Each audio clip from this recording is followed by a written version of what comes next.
ঠিক আছে যাই আমরা তো যে কোনো ধরনের প্রশ্ন করলে তো সমস্যা নেই। হ্যাঁ, গান অভিনয় করে। এইগুলাই এর বাইরে তো কিছু না। ওকে দাদা রেডি সবাই রেডি? হ্যাঁ রেডি। আপু আজকে অ্যাওয়ার্ড পেলেন, অনুভূতিটা জানতে চাই।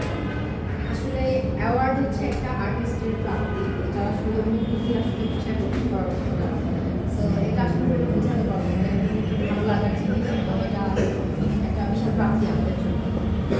আপু মূলত সঙ্গীত শিল্পী এবং বিশেষ করে সঙ্গীতের কারণে আপনি অ্যাওয়ার্ডটা পেয়েছেন।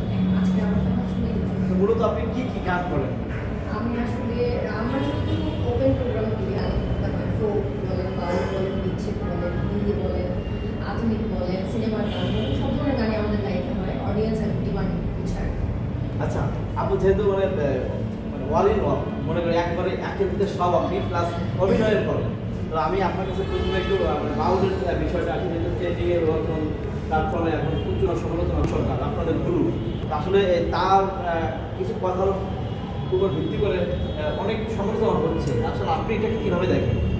আমি আসলে সমালোচনার বিষয়ে যেই ধরনের টপিকসগুলো এগুলো আমি বলে স্কিপ করার ট্রাই করি, কারণ এগুলো থেকে দেখা গেলো আজকে আমি একটা পজিটিভ কিছু বললাম, এটাই হয়তো আমার কোনো একটা সময় নেগেটিভ হয়ে দাঁড়াবে। সো কাউকে নিয়ে কিছু বলাটাই উচিত না, সবার জন্যই আমি সবসময় ভালোটাই চিন্তা করি এবং নেগেটিভ জিনিসগুলো স্কিপ করি। ঠিক আছে, যেমন তারপর আপনি আমাকে এখন প্রশ্ন করুন, আমি এটাকে স্মার্টলি স্কিপ করে ফেলছি।